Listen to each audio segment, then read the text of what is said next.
जी, मेरा नाम है फैसल कुरैशी। सक्सेस स्टोरी आप लोग सब्सक्राइब करें, बेल आइकॉन को हिट करें और मिलते रहें इस पे अलग अलग पर्सनैलिटीज़ से और यूथ की बातें यूथ वाले में वेरी गुड। सर, तो एक सवाल पूछना है आपकी ट्रांसफॉर्मेशन के बारे में कि ऐसा क्या एकदम से आपने ट्रांसफॉर्म किया अपनी बॉडी को फिट टू फिट, जिस तरह लोग भी बहुत हैरान हैं और लोग आपकी बॉडी के बारे में पूछ रहे हैं कि फैसल भाई ऐसी क्या डाइट करते हैं, क्या लेते हैं, जो इतनी बड़ी ट्रांसफॉर्मेशन ऑल ऑफ सडन एकदम से आ गई। यार मैंने ना कोई आई थिंक 8 साल पहले मेरा एक शो चलता था सलाम ज़िंदगी, उससे पहले मैंने बड़ा अच्छा 1 साल लगाया था अपनी बॉडी पे।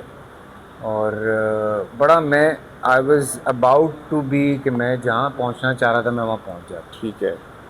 मॉर्निंग शो शुरू हो गया, सारी रूटीन डिस्टर्ब हो गई। फिर वो एक दफ़ा डिस्टर्ब होती है ना रूटीन, तो फिर आप डिस्टर्ब ही रहते।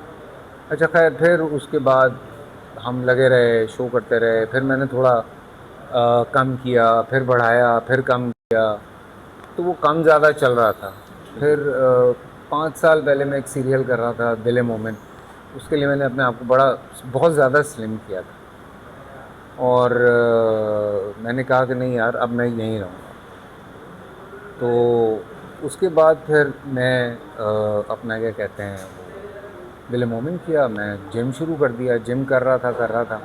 फिर इत्तेफाक ये हुआ कि मेरी मेरा ये आ गया, खई आ गया, मैंगो जट आ गई, अभी आने वाली है फिल्म। तो उसके लिए थोड़ा मसल गेन करना था, उस चक्कर में थोड़ा फिर वज़न बढ़ गया।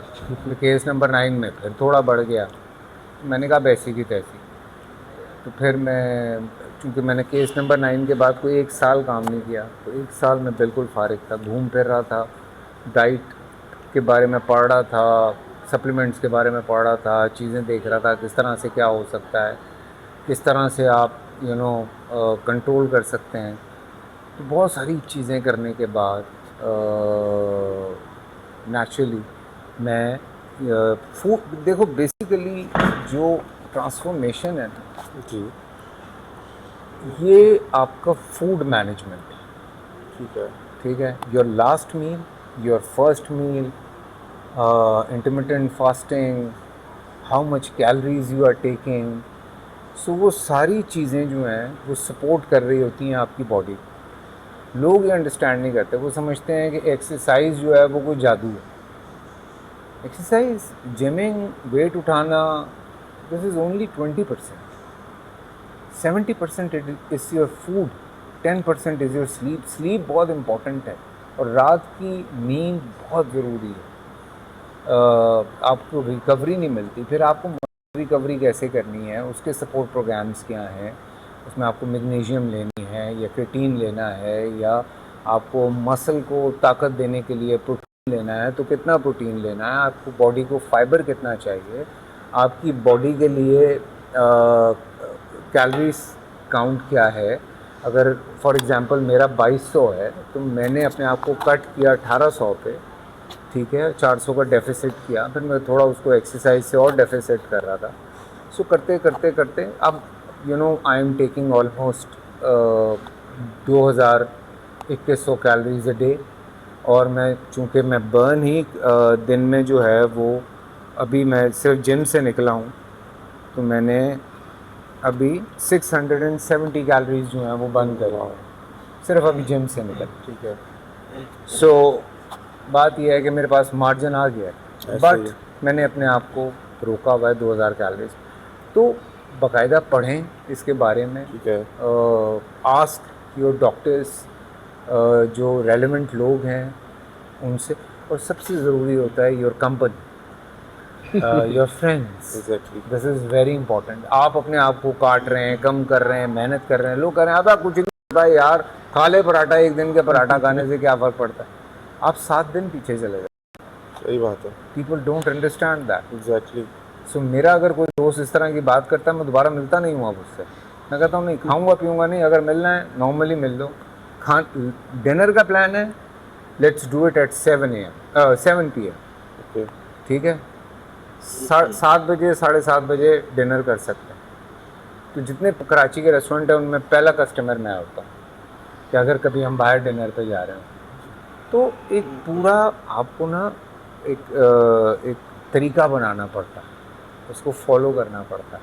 इट्स नॉट दैट इजी, बहुत मेहनत है। लोगों को लगता है कि बहुत आसान है। मुझे कई लोग कहते हैं आप बड़े कमज़ोर हो गए हैं। मैंने कहा यार मैं कपड़े उतार के नहीं दिखा सकता। नहीं नहीं, आपकी तो माशाल्लाह इतनी अच्छी बॉडी है कि लोग वाकई में पूछते हैं कि ट्रांसफॉर्मेशन नहीं, कितने वो टाइम में आजकल लूज फिट चल रहा है ना, ऐसा ही तो है, उसमें मैं बहुत पतला लगता हूँ। ऐसा ही तो है। वो लोगों को लगता है मैं बहुत पतला हो गया हूँ, तो वो फिर आके मुझसे पूछ लेते क्या हुआ बेटा, शुगर तो नहीं हो गया? मैं कहता हूँ नहीं, नशे शुरू किए हुए हैं। जी, मैंने कहा जिम के नशे। नहीं, आपको देखता हूँ जिस तरीके से आप कर रहे होते हैं रोज़ाना, मतलब तो बहुत बड़ी बात है और बहुत बड़ी अचीवमेंट है जिस तरह की ट्रांसफॉर्मेशन है। हाँ यार, एज लोग is just a number. I exactly want to tell, लोगों को समझाना बहुत ज़रूरी है। बहुत लोग ज़रूरी है। दिमाग में बिठा लेते हैं कि नहीं यार मैं अपने आप को पुल अप नहीं कर पाऊँगा, मेरे अंदर हिम्मत नहीं है, मैं इतना वज़न नहीं उठा सकता। So it's all here, exactly trust me, सब दिमाग के अंदर है। और हमने भी ये सारी बातें जिम आके सीखी हैं, जो यहाँ पे एक्सपर्ट्स हैं उनसे सीखी हैं। हमें को पैदाइशी तौर पे तो नहीं पता होता। सही बात है सर। तो यहाँ पे डिस्कस करते हैं, आप लोगों के साथ क्लासेस होती हैं, आप बैठते हैं बात करते हैं, तो ऑटोमेटिकली आपको पता लग रहा होता है कि अच्छा ये यूँ होता है, यूँ होता है, अच्छा ये ऐसे होता है। मैं ये कोई 1.5 साल पुरानी बात है, मैं एक्सरसाइज कर रहा था, हमारा जिम में एक लड़का आता है, मैं नाम नहीं लेता ना वो, तो ही टोल्ड मी कि यार फैसल भाई आप एक काम करें। मैंने कहा क्या?